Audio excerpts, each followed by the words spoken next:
Just by way of introduction, I know most of you are Cucalores people, but Linda had many lives and many families. And one of her families was D&D, which you probably have all heard of, Dine and Dish. Briefly, we all met at the West Beach, a.k.a. James Beach, because we were all the girlfriends of guys who decided that 11 o'clock at Friday nights, every night in the early 80s, the place to be was there.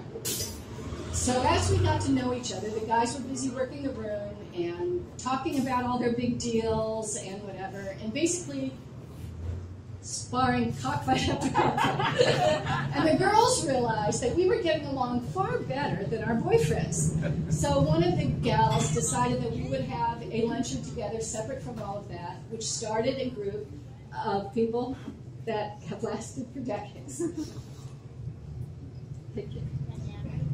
Annie and Jane could not be with us today, but part of our tradition and why you see so many obnoxious pictures of us was because the rule was you had to bring a bottle of champagne, you had to bring a gift for everybody who showed, so we had to dress up. We had to, one person made a gourmet meal, because let's face it, only women appreciate the work that goes into that.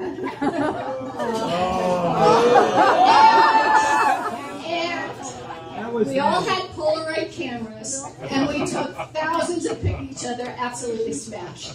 So that's why you see pre-selfie days, we mastered it. So anyway, one of the gals who can be with us today, Jane Burke, is actually in New York, but she wrote a note which I think is reflective of all how we feel and also how I think the room feels. So we just want to accept. You can always see me. You want me to hold something? No. I'm good. All right. From the very moment I met Linda Stewart, she electrified my life. In the fall of 1979, I was working at Columbia Records in New York City, a low-ranking member in the corporate cash system of CBS, entitled to only one vacation per year. I was overworked, underpaid, and by this time in sore need of a reprieve. My West Coast cousin and dearest pal, Lori Gaffin, and I planned to get away to Hawaii, my first, and I was counting the minutes until we were going away. Fate stepped in at the 11th hour, however, when Lori called to say that she had been unexpectedly asked to exhibit her photographs at the West Beach Cafe, and that this highly coveted opportunity could have major implications for her career. She had to seize the moment. It would mean, however, that she wouldn't be able to join me on our trip, but fear not. For she had devised a worthy B plan. I would instead be going to Mexico, where I had no desire to vacation, with a great friend of hers whom I didn't even know.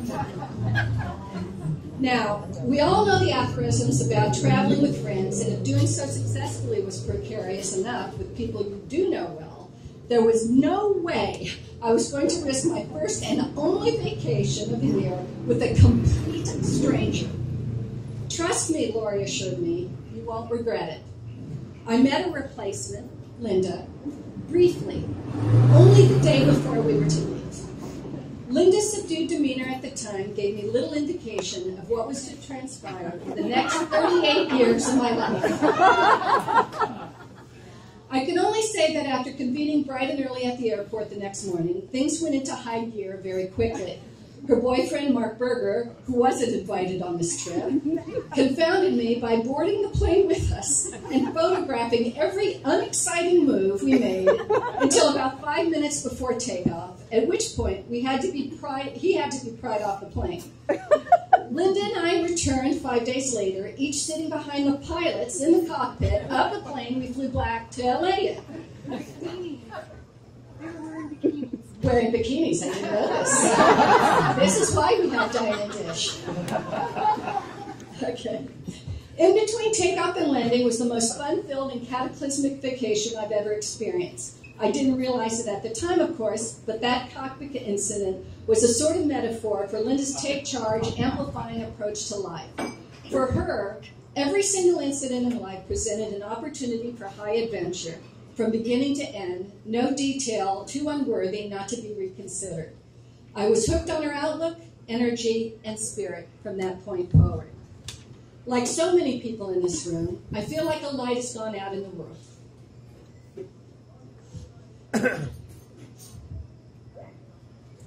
It's going to be harder to see my way through, for who will ever believe in me the way that Linda believed in me? In her eyes, there was no limit to what any of those she loved and respected could achieve.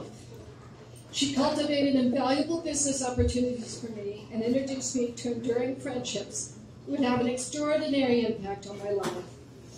Linda Stewart Productions enriched my heart, mind, and spirit beyond measure. I think that Linda's greatest gift and ultimate triumph in a life often filled with immense adversity was her ability to harness humor so skillfully.